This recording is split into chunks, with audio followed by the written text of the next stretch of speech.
I want to hear cannons. Downfield, pull up, ball to the 5, touchdown Tampa Bay. Mike Evans does it again. Fire the cannons, Bucs. It's first and goal. That's picked off. That's picked off. And who else? Rondé Barber. And the Tampa Bay Buccaneers may ride to the Super Bowl with that one. Third down, 18. Dropping Gannon, looking Gannon. Throws up with the head. Intercepted. 30. Derek Brooks 30. Brooks to the 25. 20. Derek Brooks all the way. There it is. The dagger's in. We're going to win the Super Bowl. And there the cannons go. Fire them. Keep on firing them. Keep on firing them. Hello and welcome back, Bucs fans, to a brand new edition of the Cannon Fire Podcast live on YouTube today. I'm your host, as always, Rhett Matthew, joined alongside me, as always, my good buddy and co-host from BucsNation.com, Mr. Evan Wanish, joining us today as we officially kick off our draft coverage for 2025.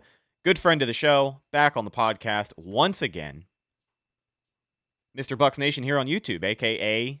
James Hill, returns to the Cannon Fire Podcast. And I hate to say this every week, but gentlemen, we got a stacked show today, and I'm excited to dive into what we are going to be covering. We're going to be taking a deep dive into both sides of the football, take a look at some potential big board names for the Tampa Bay Buccaneers, and then some. Evan, we got a lot to get into today on the offensive side of the ball. Excited to do so.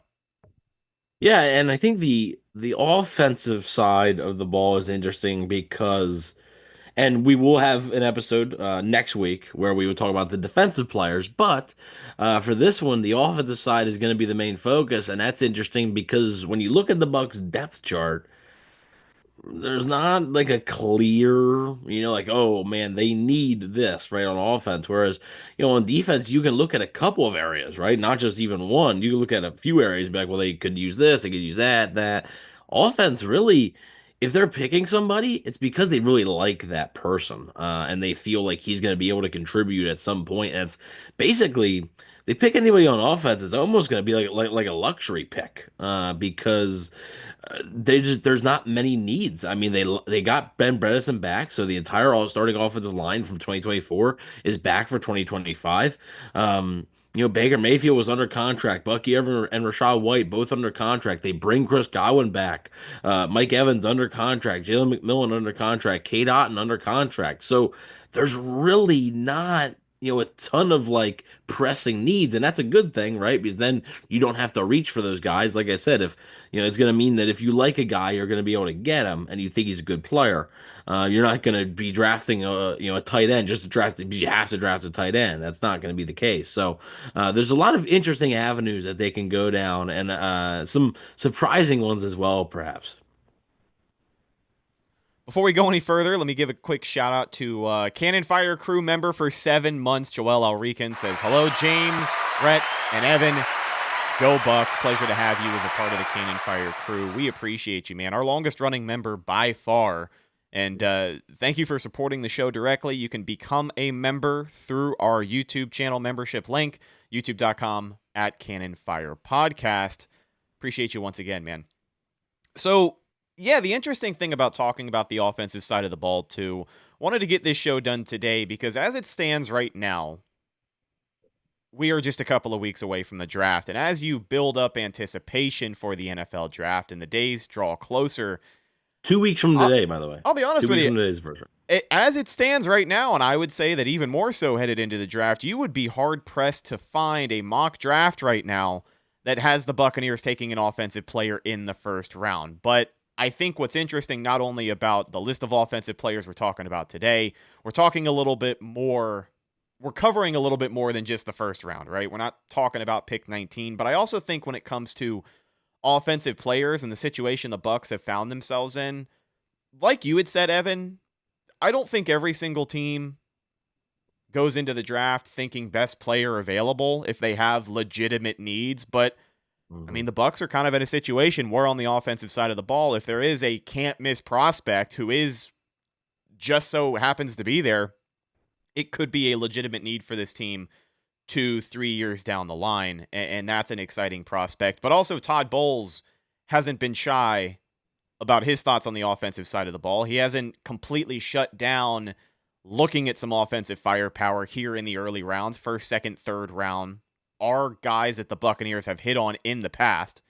You know, Bucky Irving being a fourth rounder, Jalen McMillan being a day 2 guy.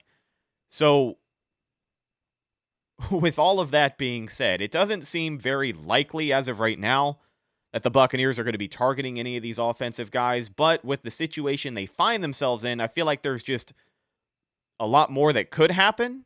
You know, we've also tossed around the idea of the Buccaneers potentially moving back a couple of spots. Maybe this gives them a little bit more freedom to do that. We'll dive into that and then some. But before we start, James, really quickly, just wanted to say, hey, welcome back. You haven't said very much so far today, and I want to give you a minute to address the audience and tell us how you're doing. I'm doing good, man. I'm doing good. I mean, I think you guys obviously have made some really good points about the offensive side of the ball and how the Buccaneers don't have really any needs in terms of starting caliber needs on the offensive side of the ball. But that doesn't mean they can't take players at certain positions, right? Or in certain moments. They've brought in a couple of guys in terms of like wide receivers for top 30 visits, which has been kind of interesting. So I wouldn't 100% rule it out, but I do also agree with you guys where the main needs that the Bucs have right now are on the defensive side of the ball. But you never know what can happen. So yeah, man, happy to be here and ready to dive into some prospects. Should be fun.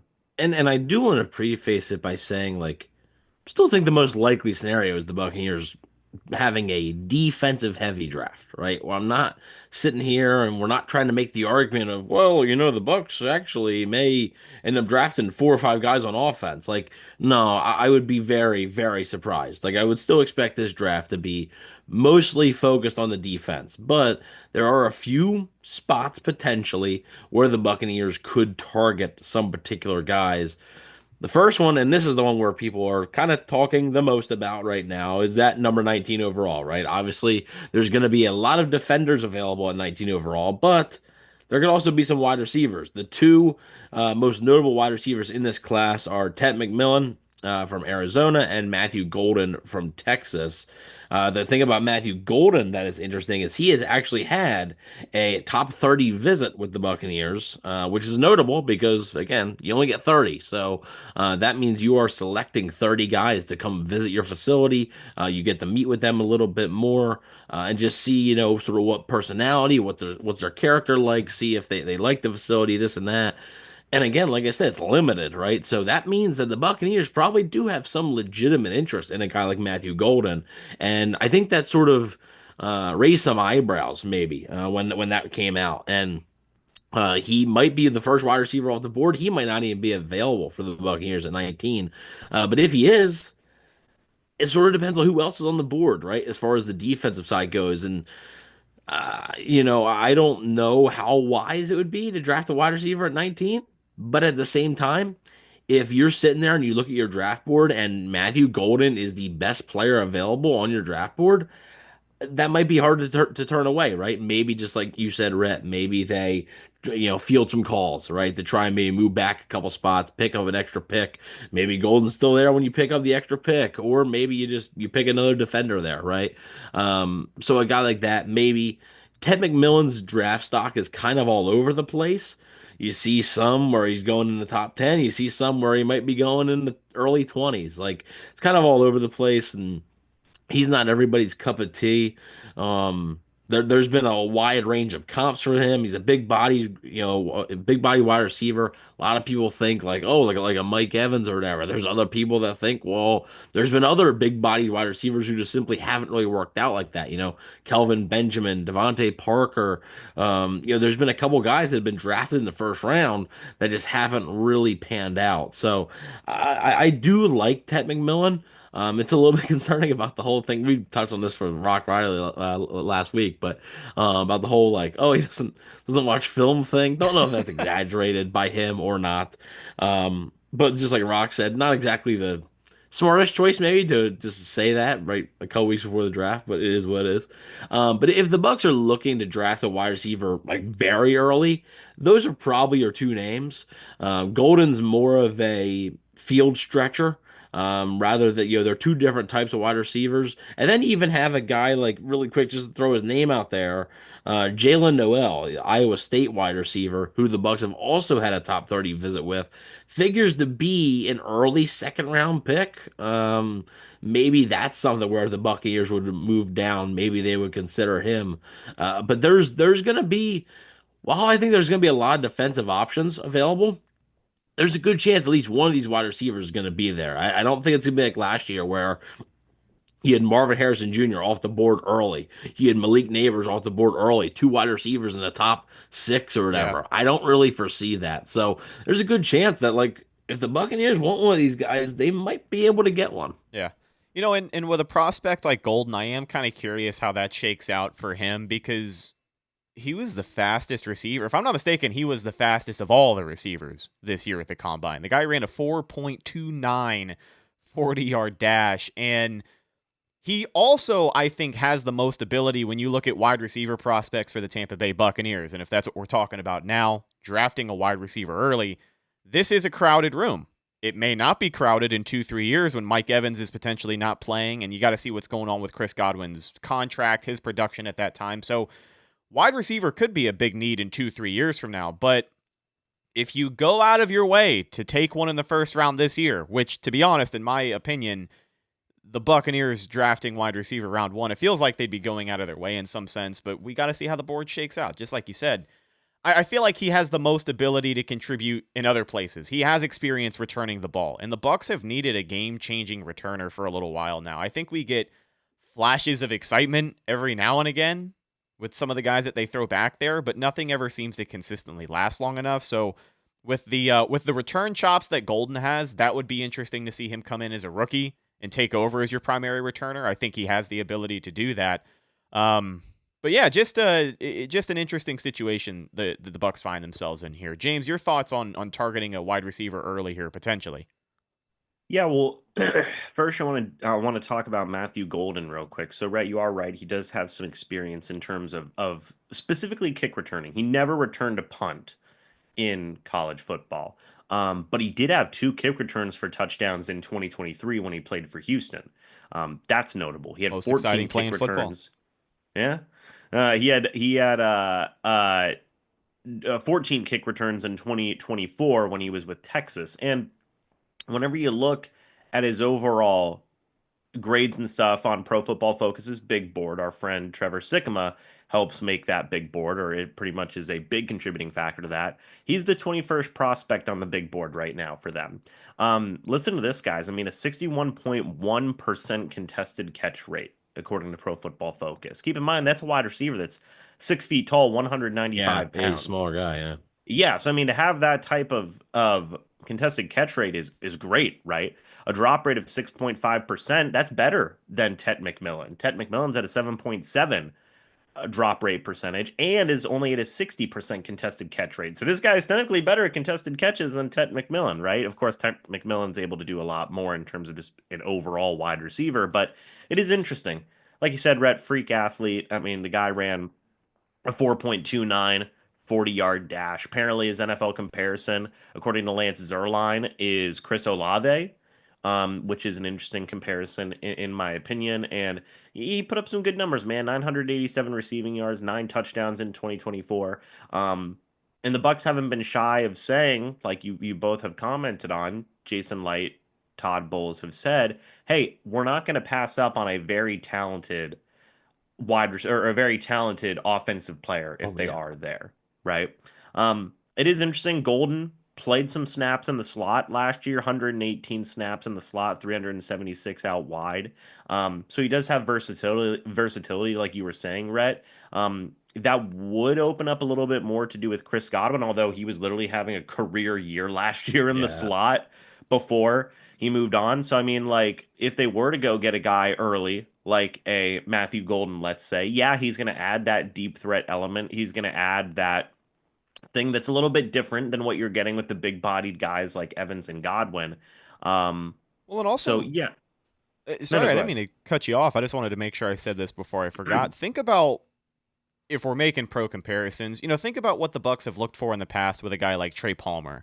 I know that the more wide receiver talent you get in this room, the more crowded it feels. It feels like someone's eventually going to end up being the odd man out. But you bring up the contested catchery, his ability to make gritty catches as a smaller frame wide receiver. Still hasn't played it down in the NFL. Things still have to translate for him. The change of speed is obviously going to be dramatic, but one of the biggest gripes I remember against Trey Palmer at one time when this offense needed him to step up was his ability to come down with those contested catches. He can get open. He can be shifty.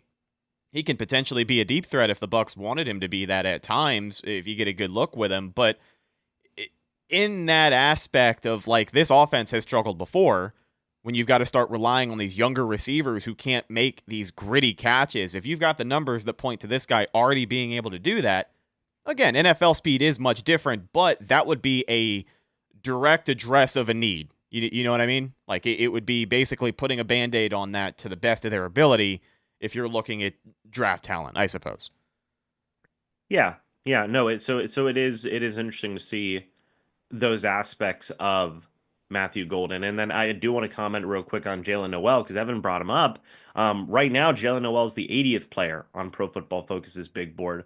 But here's the thing. I mean, a 52% contested catch rate, drop rate of only 4.8%. This guy's got good hands, right? Good receiving grades, put up 1,193 receiving yards last year, 8 receiving touchdowns, 5'11", 200 pounds. Guys, last year played 339 snaps in the slot and only 133 snaps out wide. So that's an interesting thing to me to see, okay, if you were to draft Jalen Noel, maybe if you trade back and get him in round 1, if he's somehow available in round 2, because then, again, it kind of goes back to if they are interested in a wide receiver, what does that mean in terms of the format of the offense, right? What does that mean in terms of positional stuff? Because again, like, I wouldn't 100% be comfortable taking Chris Godwin out of the slot if he's doing so well in that role, right? But they're obviously interested in a guy who he's a slot wide receiver, at least throughout his entire college career, right? So you would assume that that would be something going forward. So you have a bit more of a versatile guy in Matthew Golden where it's like, hey, he's played some in the slot, but also he's more of an outside deep threat type of guy. And then you have a guy like Jalen Noel where it's like, nah, man, I'm a slot wide receiver. So it's like, that's interesting. Does that mean, like, if they do take a receiver, are they going to look for maybe to put Godwin more on the outside? Is that the right type of decision to make? It's interesting. But Golden and Noel, like, yeah, they're interested in these high end receivers. I mean, I think one of you said it. Top 30 visits. It's a big deal. You don't get a lot of these, obviously. You get 30. So the Bucs are doing their homework on some of the big wide receivers, and that links up with what Jason Light and Todd Bowles have been saying. And I also think this, when you're looking at who they have in their receiver room now or what they need, I think if given a choice between the two, I'd probably choose Golden. I just think that when you look at what the offense has done, particularly the last 2 years, and I understand it's different philosophies, and the philosophies have worked, right? Like, the Bucs offense has been, 2023 was good, 2024 was really good. So clearly, like, it has worked, but they are lacking that deep threat. And Mike Evans can do it, but he's a different type of deep threat. He's not the beat you with speed and then he's just going to take it to the house, right? Or he's not going to take he's not going to take a screen and take it 60 yards for a touchdown. They're lacking that sort of explosive receiver in terms of speed, right? And like acceleration, basically. And that's what I think they've been lacking for, like I said, a couple of years now. It's been too often defenses can sort of just sit a little bit and not really have to worry about you going over the top as much. So I think if you added a guy like Golden, it would end up adding just an element to your offense where other teams have to do end up preparing for that. So I think it's unlikely that the Buccaneers are going to be taking a wide receiver in round 1. Okay, I do think their interest is real. The top 30 visits show it, right? But I do think it's unlikely. But I also think, just like you both have mentioned, Jason Light and Todd Bowles have said they're going to be open to the idea, right? I don't think it's just posturing, right? Like, I don't think they're trying to get somebody, and maybe there is a little bit of this of like, well, You're gonna see if we can get somebody to maybe somebody thinks we're gonna take Matthew Golden, and they're 4 or 5 spots behind us. They call us up and give us an offer that we really like. Maybe that's the case too. I also found it interesting that of so far, right, that they'll have more top 30 visits, but the top 30 visits they have right now, the only offensive players are wide receivers. It is Matthew Golden, Jalen Noel, who we talked about, and then Stanford wide receiver Eric Ayo Manor. So that it's 3 wide receivers. Those are the only offensive players. And I think when you're kind of looking at the room, and this will lead, I want to get your final thoughts on it, Rhett, and then we'll lead into the next thing. But when you're looking at the room, wide receiver is one of the spots. Look, Mike Evans isn't going to play football forever, right? Chris Godwin's come off a major injury, another major injury.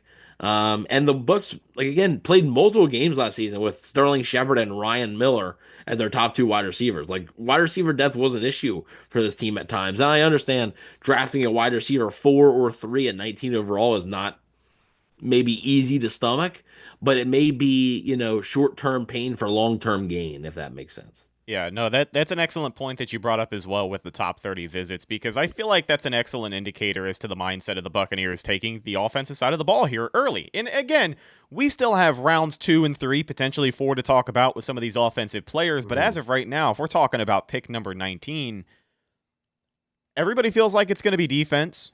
Every mock draft on the internet that dropped today and yesterday feels like it's going to be the defensive side of the ball. A lot of people have made great points about positions of need over there, but maybe you feel this way, Evan. James, I feel like maybe you do too. I don't expect them, nor would I necessarily want them to take a wide receiver round 1 this year, but I can completely understand why they would do it. And I think the best way to describe that, or the best way to frame it, would be looking at it as an insurance policy. Richard T. from the West Coast brings up a great point in the chat. And Evan, you kind of alluded to this as well. Truth of the matter is, Chris Godwin is coming off of a serious injury, and Mike Evans is due for a hamstring injury at some point. This wide receiver room is crowded. It's talented. Feels like one of the most impactful groups on the offensive side of the ball, but it also feels like the most volatile. If you lose Mike Evans for 6 games this year, and God forbid you lose Chris Godwin again, you really wish you had a Matthew Golden on your roster, and then again, we brought it up before, but you also factor in the longevity left in some of these guys' careers. Chris Godwin is coming up to the 10-year mark. He just signed another deal in Tampa. He's going to be here for the foreseeable future, which is great, but I don't think Mike Evans plays for longer than 4 or 5 more years. No. And yeah, you'll cross that contract bridge when you come to it. If you take a wide receiver in the first round this season, depending on how impactful he's been, that'll be an issue when it becomes an issue. But I mean, this wide receiver room truly does feel like it is an injury away from, I don't want to say toppling, because there still is some talent in there, but you saw how spread thin the Buccaneers were at some times in 2024. And that offense was historically good. But imagine how much better they would have been if they had their stars through the entire season. So I completely understand the sentiment behind the Buccaneers front office looking at this and saying, hey, let's just take a flyer on this guy as an insurance policy, because you never know when you need it. And you'd rather have it and not need it than absolutely need it and not have it on your roster. The people who would be complaining about it in April would be thankful in October, right? Right. So, yeah, I mean, and Mike Evans, look, he's of the past 4 seasons, he's missed games in 3 of them. It hasn't been significant time, luckily, right? Unfortunately, it hasn't been like Chris Godwin, but he has missed time in 3 of the past 4 seasons. History shows you that he's probably going to miss a game or 2 this season, right? Godwin, if we don't know if Godwin's going to be 100% ready, right? I think there's a good chance he's ready for week 1, but we don't really know. I don't think the Buccaneers want to rush him back. So, yeah, I think in the moment, right, it may not make a lot of sense. But I do think that, again, it's that short-term pain for long-term gain, I think. I think to me, I would be more bummed about what it means for a guy like Jalen McMillan. Because I really like McMillan. I know the Bucs do too, but like, okay, so is he your wide receiver 4 now, Yeah. or what? And also, and this is getting ahead of ourselves, but I, drafting a wide receiver in the first round, 19th overall, would that be an indication that they believe this might be Mike Evans' last season in Tampa Bay? Maybe. I mean, that's a significant pick, right? If you I, think Mike Evans is gonna play 3, 4 more years with you, are you really drafting after you just signed Godwin for 3 years and have McMillan under contract for 3 more years? Are you gonna draft a wide receiver that high? I'm not sure. no, I think it 100% is a tell on their confidence in that room overall. Mike Evans and Chris Godwin being number 1 and number 2, those are your most impactful guys, but how strongly do you believe they're going to play an entire season? Again, Evan, as you had brought up, Mike Evans in the last 3 or 4 seasons has missed this amount of games. The Buccaneers know that. Jason Light, Todd Bowles, the front office knows that. The best ability is availability, excuse me. And I think you have to be realistic about where these guys are at this stage in their career. And as much as we love them, it really comes down to how much the Buccaneers trust them to stay on the field. I think it would be a massive tell. And that's kind of what I was saying a little bit earlier. It's something along the same lines. But yeah, no, good point. I think it comes down to overall just their trust level and if these guys can stay available this season. Well, I mean, and look, and I wanted to get this point across. In a vacuum, right? You mentioned it. Like in a vacuum, you can say like, hey, it's not out of the realm of possibility to say they could take a wide receiver at 19. But whenever you get out of that vacuum and you talk more about context of what that would mean, that's when you start having some uncomfortable conversations, right? With like what Evan was saying, like, hey, is this Mike Evans last year? If that's what that means in terms of context to taking a wide receiver at 19, hey, that means that you are taking snaps away from Jalen McMillan, who was second on the team in receiving touchdowns last year.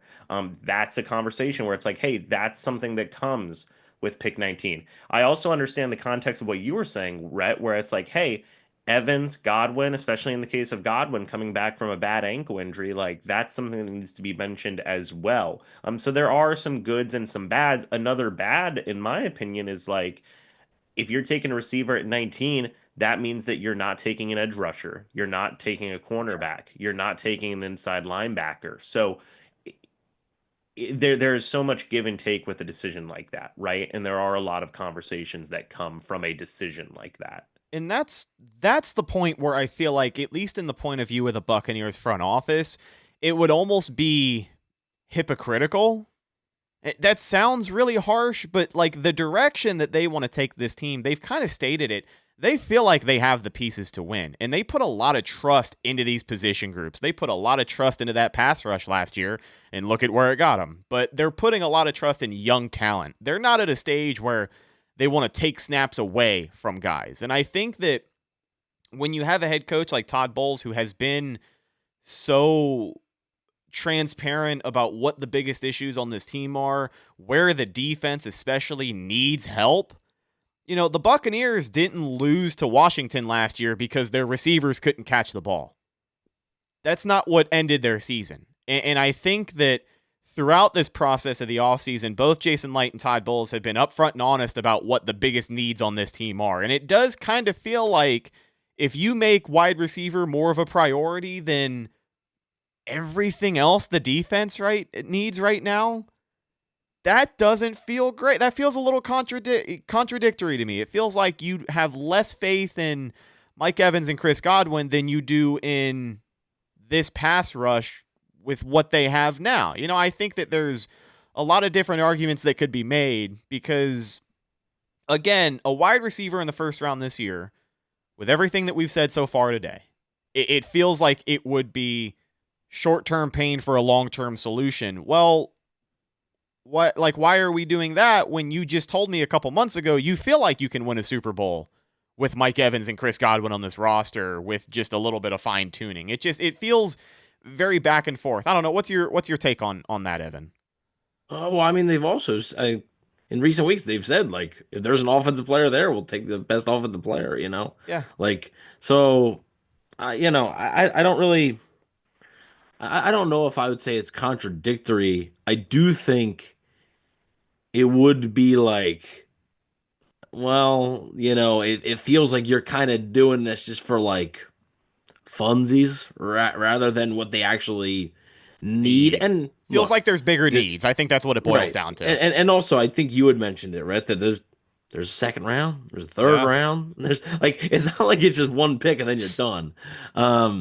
So yeah, there's other options. There's other ways to get guys, right? But investing that pick and just like James said, not only investing that pick in a wide receiver, but then also that pick not being a linebacker or an edge rusher or a corner or a safety, something along those lines, that would be tough. One thing I did want to mention, I want to mention one day two guy because we talked a lot about number 19 overall. Just like we talked about, the Buccaneers can draft a wide receiver. I wouldn't be shocked if they draft a wide receiver at some point. I would be a little bit surprised though if it was at 19. But this guy here is going to be available. It's going to be a day two pick. Jalen Royals is a wide receiver from, I believe, Utah State. So ended up being a pretty good player for them. And I think he's a guy who, if you're looking in round two, maybe, he's a guy who just to keep an eye on, basically. Dude, I thought you were gonna say Jalen Noel again. I was like, we just talked about. Yeah, there he is. There's a lot of Jalen's. We're talking about Jalen McMillan, Jalen Noel, Jalen Royals. Yeah, Ted McMillan. You got a couple McMillans in there.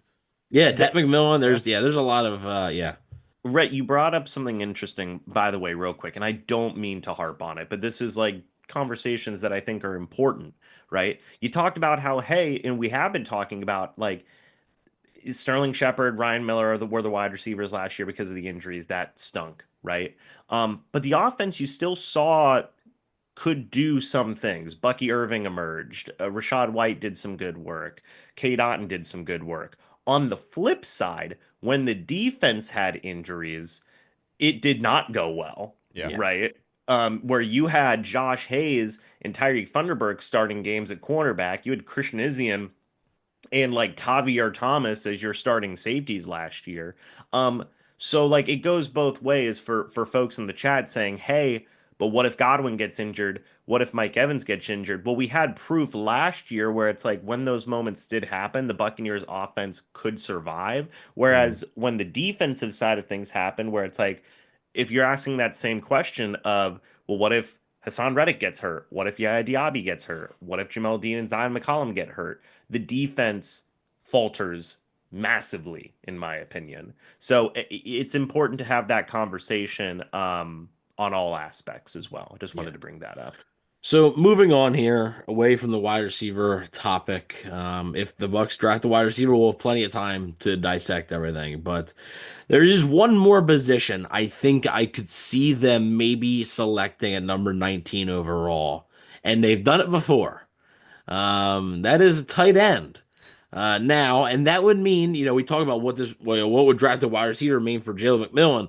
Well, if they draft a tight end at 19 overall, it'd be a very big tell for how confident they feel. Like this would be it for Cade Otton, right? Like this would be Cade Otton's last season. If you got like shocked. If they're drafting a tight end 19 overall, Cade Otton's gonna be a free agent after the season. It's a shock. Why are you re-signing him? It's a little bit of a shock. It took me back a bit to hear it, but when you do think about contract year for him coming up, the development that he's had, do the Buccaneers want to pay him that much as to what his market price is going to be if they don't feel like he is an every down tight end? Are they going to want to invest that much capital into the tight end position? Now, he stepped up and I think they feel like he's an every down tight end, just to feel like, what if you can upgrade?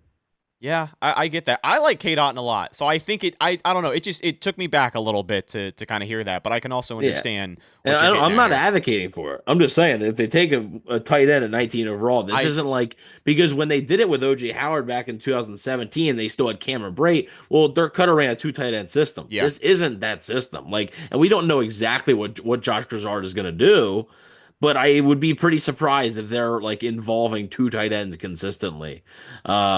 So yeah, like to me, that would be, A possibility. Now, there's 2 tight ends that could be there. We're not going to spend a ton of time on them because I think this is even more, I should say, less likely than drafting a wide receiver at 19. I just don't really foresee this. So I just figure we'd have to mention it just in case. Tyler Warren from Penn State, who I really don't expect to be there. He might end up being a top 10 pick. Do-it-all tight end. He was a gadget player at Penn State from time to time. I watched a lot of Penn State football, and he, would line up. He'd take the rec snaps, he'd throw freaking passes, kinda, and he's a great tight end. He's a good blocker as well. He's a guy who's probably going to go in the top 10 or top 15. So I don't expect him to be available. But do the Buccaneers not expect him to be available? What if he is? Right? If it's the Bucs didn't expect OJ Howard to be available. They didn't have any plans to draft OJ Howard, and he became available, and they ended up pulling the trigger. What? Nothing.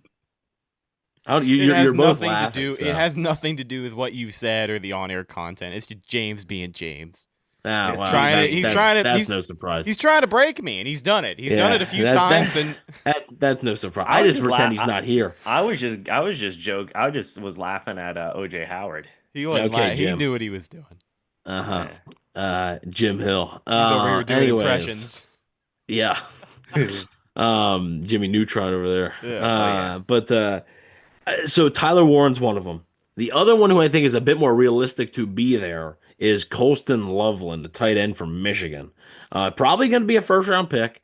I don't think he's as good as Warren. Now, there is some people, though, that do have him ahead of Tyler Warren.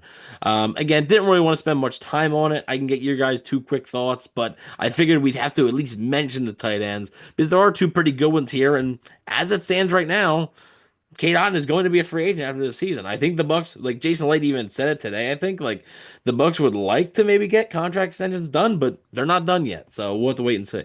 I don't think this is one of those things that affects a first-round target on a tight end, but I do think this factors into the tight end conversation overall. Keeft kind of being the odd man out right now in this tight end room. It seems like more and more when you see people try and project what this room is going to look like for training camp and week 1 into the season next year, whether the Buccaneers decide to add someone through the draft, or I guess they still have time to go out and get a free agent, but their faith in Keeft, who is a somewhat recent draft pick, Evan. I was curious your thoughts on this, where he shakes out. Do they just want to get a better blocking presence in there? Is it ultimately one of those things where you don't have enough of that from Cade Otton and everybody else? Yeah, I just don't know if Keeft's very good. Like that's the problem. He's a good, decent blocker. Well, he was hyped up for what he was. I mean, you think about, the fullback / tight ends. You also have to remember that he was drafted when it was still like the Bruce Arians offense, kind of, right? Like this is a different offense now. So I think he's fine, right? And I don't think like it would be awful to have him on the roster because he can still be a service, but like doesn't provide anything, like in terms of passing game. Like just doesn't provide anything, in terms of that. Go ahead. And in today's NFL, like teams just don't really look for guys. Like it feels like if they're looking for a one-dimensional guy, teams would much rather have a guy that's more of a receiver than a blocker. Just seems like in today's NFL, right? So like even if the Bucs don't add a tight end, I'm not sure Keeft makes the roster. Like I'm not sure he makes the roster, to be honest with you. Yeah, the presence of Devin Colt becoming more and more of a reality too. Again, these guys who are more athletic as a pass catcher is a really big deal. But I was curious because again, that's a recent draft pick that I think, based off of their actions, based off of him not being used at all, and most people even forgetting he's still around, most people could agree that the Bucs could probably chalk it up as a missed pick, right? It may be. Well, yeah, but at the same time, it was like I wasn't a missed pick though. Like he's been on the roster for 3 years, and he was a 6th or 7th round pick. Like yeah. That's a fine if he can be on an NFL roster. Like a lot of times, your 6th and 7th round guys get cut and they're never seen from again, right? So it felt like though for a late round guy, he was propped up more than usual. So maybe that's why this entire I think that's also because they just didn't have anybody else to prop up. Devin Colt did more in 2 games, like receiving wise, than Keeft has in 3 years, right? That's just the facts. And I mean, Devin Colt obviously isn't the blocker that Keeft is, but I would much much rather take the upside on him. You still have K-Dot in there, obviously, who's an underrated blocker, and Payne Durham, who I think is a decent blocker. Yeah. Sounds like Evan's a hater. No, I'm a hater of me. you. That's fair. Listen, hold on. I do want to talk about this real quick. So the Bucs haven't brought in any tight ends yet on a top 30 visit. However, they did have a formal interview, which, Evan, do they have a limited number of formal interviews they can do at the I NFL think it's Combine? I don't know the number, but I think it's a limited number for formal. Informal, I'm not sure, but formal, Yeah. I think it's a limited number. So they did formally interview 2 tight ends at the Combine, one of which was Tyler Warren. And just real quick to go over him, I mean, a 93.4 receiving grade, guys. That's elite. He was the second best graded tight end in college football last year. Okay. 1,230 receiving yards, 8 receiving touchdowns, a contested catch rate of 61.9. Guys, a drop rate of 2.8%. Yeah. Now, I am curious to get your thoughts and opinions about this, Evan. He's the 8th graded player on Pro Football Focus's big board, but a run blocking grade of 52.8. That's below average. Now, this could just be one of those scenarios where it's like, hey, Pro Football Focus isn't like the law in terms of like certain things. But like, what are your thoughts, just real quick before I continue, on that 52.8 run blocking grade? I think he's a fine blocker. Also to remember, like, you know, these guy's still in college, right? He can get better, right? Yeah. So, I think, basing it off of that, I think I'd be willing to take a chance that, like, oh, the blocking may improve just a little bit Sure. because of the receiving upside there. So For sure. And then real quick, 6'6", 261. I mean, good Lord, Yeah. right? But then the other guy, I said Tyler Warren was the second highest graded tight end in college football last year, because the other guy the Bucs had a formal interview with was Bowling Green tight end love him. Harold Fannin Jr. Love him. Right. Love him. Guys. I mean, this guy, he's really quick. He's a wide receiver playing tight end. Dude, Yeah. he was the number 1 graded tight end in college football by Pro Football Focus, not just this year, but last year as Yeah. well. The dude, 96.4 Yep. receiving grade. That's better than Tyler Warren by 3 points, guys. A contested catch rate of 54.5%, 3.3% drop rate, guys. 1,555 receiving yards and 10 receiving touchdowns. That's The dude's an undeniable. abs. When you Say got it, again? I mean, in college or otherwise, when you got a tight end that's doing stuff like that, You do have to consider the competition, though. I get Yes. it. There's a reason but- that Fannon's going to be a day 2 pick and not a top 10 pick. Yeah. Here's the thing real quick as well, a 75.2 run blocking grade, which was towards the top in terms of tight ends in college football. He's 6'4", 230 pounds. I agree with Evan where it's like, hey, if this is a guy who maybe somebody who is a bit more of basically a wide receiver guy at 6'4", 230 than a tight end, like, then yeah, maybe you start to look at him, and he's the 103rd ranked player on Pro Football Focus's big board. Evan, do you think he could be a guy where it's like, say, maybe late round 3 if the Bucs want to trade up, or maybe in round 4 if he's available, that could be somebody they could target? I think at this point it'd probably have to be round 2.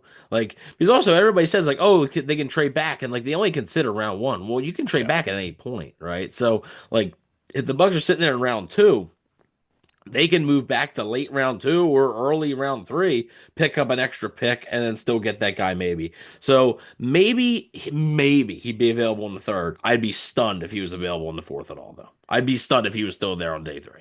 Yeah, so one thing that's just interesting to me is that the 2 guys that the Bucs, again, have had formal interest in so far to this point is Tyler Warren, where you're like, okay, well, this guy is probably the best tight end prospect right now in the draft. Again, like Loveland out of Michigan, but then also you have a guy in Harold Fannin where it's like, good Lord, this guy's also just a beast as well. So it is interesting. Yeah, and again, I don't think they're drafting a tight end early. They really like Cade Otton.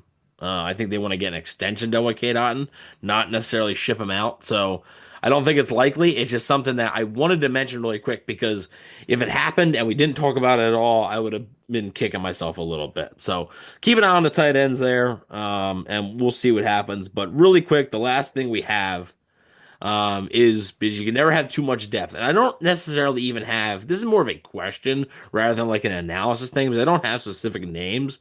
But, we know the Bucs brought back Ben Bredesen. They brought back their entire 2024 offensive line, have all 5 starters. And I want to start off with James asking this and then go to Rhett. Like I said, sort of keep it short and simple. But when do you expect, if at all, the Buccaneers to target offensive line in this draft, whether it be tackle or center or interior offensive line, whatever it may be? Because again, you can never have too much depth, right? Luke Gedeke is in a contract year. I'd be surprised if they let him walk. I think they'd like to keep him. Tackles are just too important, I think, in today's NFL. So I don't think they'd be drafting a guy to be a starter anytime soon. But when do you think is the earliest that they would draft offensive line? The absolute earliest, I'd say would be round 4.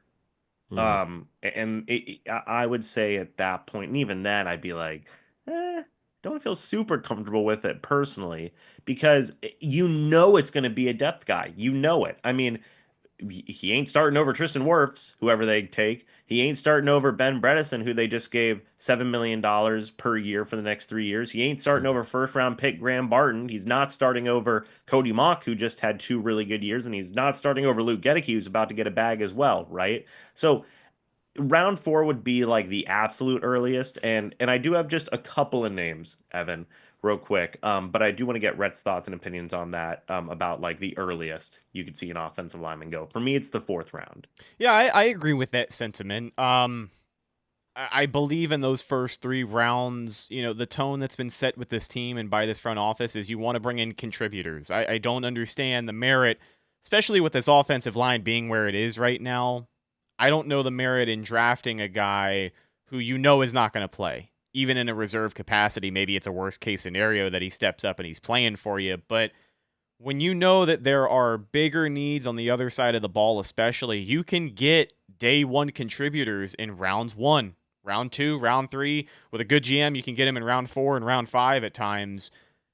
And I think the Buccaneers have that. So never say never. I wouldn't expect it in the early rounds. I feel like, kind of like you do, James, here, if they wanted to go offensive line in the 1st, 2nd, or 3rd round, even with the state of the depth that the Buccaneers have on the offensive line they're in much better shape depth-wise than a lot of other places on this roster. So it almost feels like it would be a waste of resources when you consider that guy isn't going to see playing time anytime soon.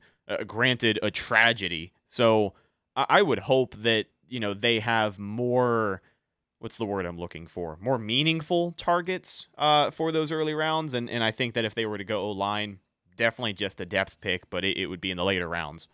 My one thing, really quick, before James, gives us some names here, is I think if they acquired more picks, like if they moved down and let's say they had an extra 3rd, let's say it's at the, it'd be at the back half, it'd be like towards the end, right? Almost a 4th round pick, basically. Then if they like somebody, I wouldn't be absolutely opposed to it, because like, I think when you're looking at the offensive line, yeah, like they got very fortunate last year that all 5 of their starters were relatively healthy. I know Luke Gedeke missed some games. Justin School came in and played decent.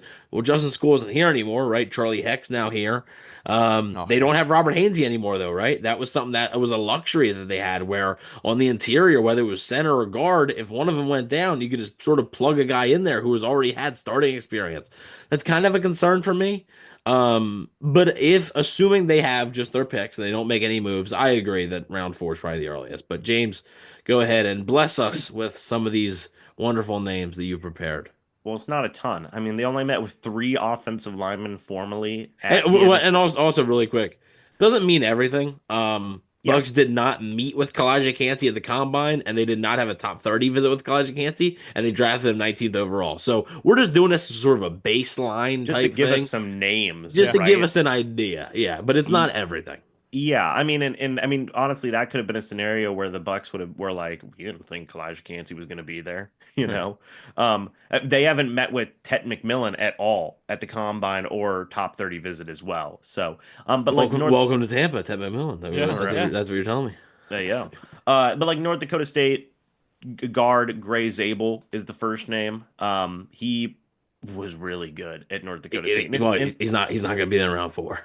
Right. Well, yeah, but I'm just naming some guys. I mean, like this is like a Jason Light bread and butter type thing, Oh, yeah. right? I mean, he also met with Sacramento State guard Jackson Slater, guys. Now he's apparently expected to be a center going forward, and I would say this: we talked about depth. The Bucs don't really have a backup center right now. Yeah, you lost Big Bob Hainsey.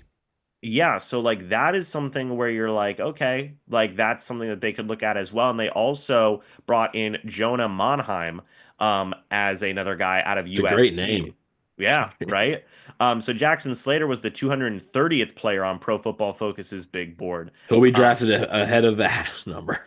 Right. And then Jonah Monheim coming in at 193rd on Pro Football Focus's big board. Gray Zabel's 29th. So yes, Gray Zabel's. But yeah, man. I mean, like really, even at depth. I mean, you brought in Charlie Heck. I don't love Charlie Heck. I would have rather had Justin School. But, you know, they did bring in a guy for a backup tackle. They have Elijah Klein at backup guard. The only thing where you're like, don't really have a good backup center here, that could be something that they could address. But again, like there's a reason they're looking at the 193rd and the, 230th player on Pro Football Focus's big board, because that's probably going to be something they address later on in the draft.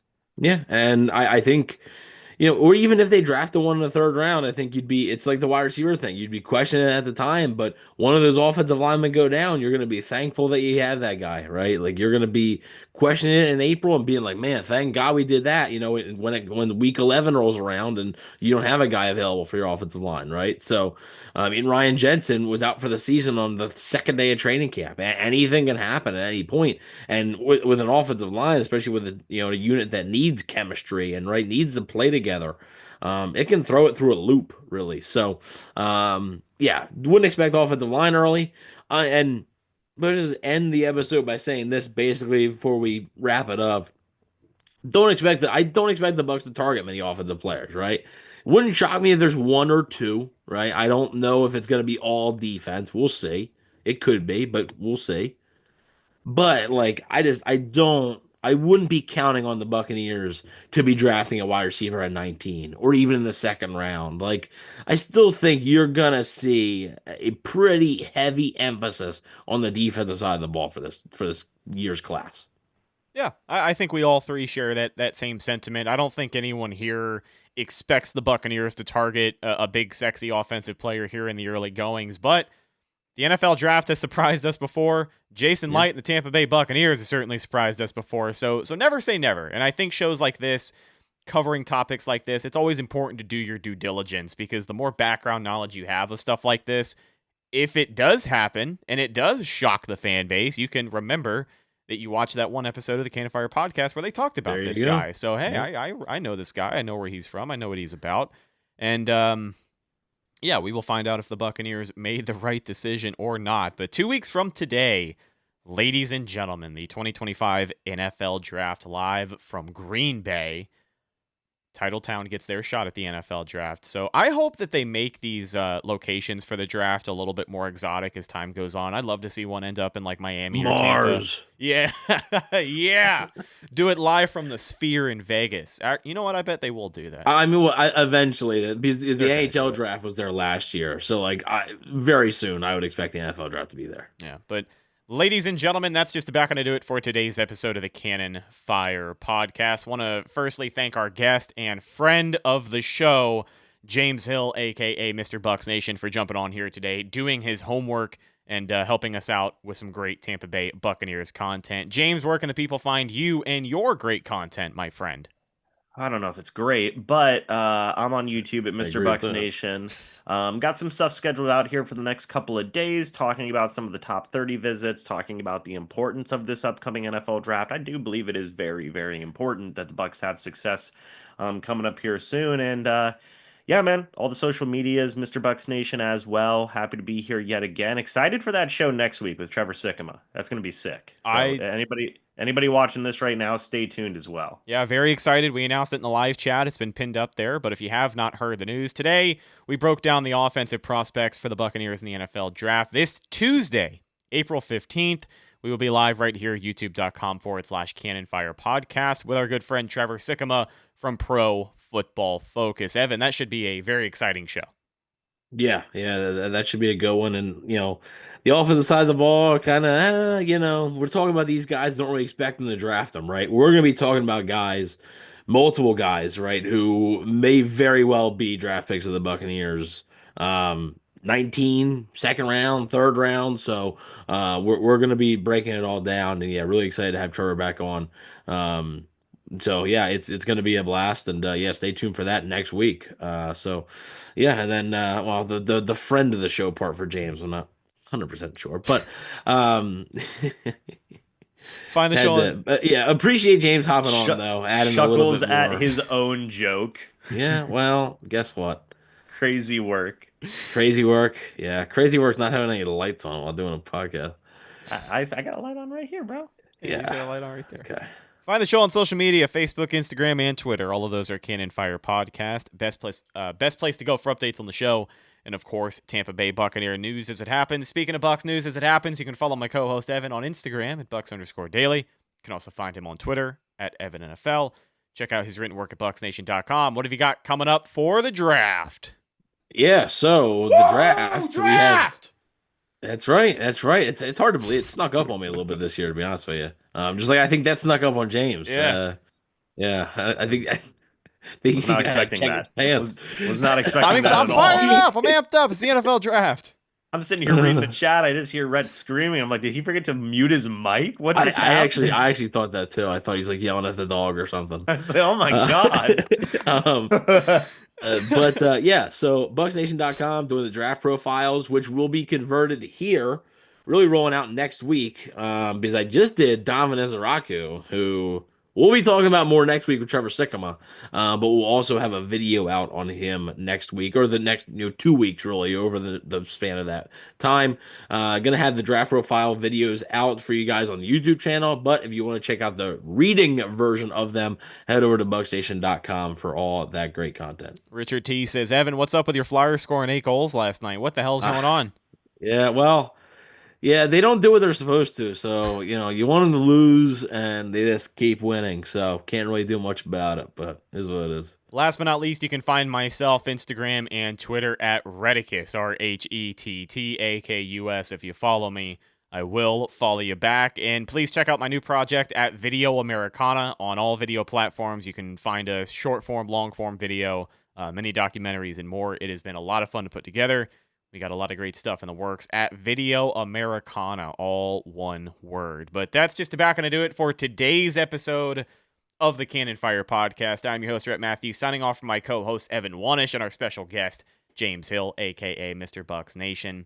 We will talk to you on Tuesday with Trevor Sikkema of Pro Football Focus, and we will break down the top defensive prospects for the Tampa Bay Buccaneers in the upcoming NFL draft. Should be a great show. Can't wait to bring it to you. We will talk to you in the next one. Until then, and as always, thank you for listening, and go Bucs.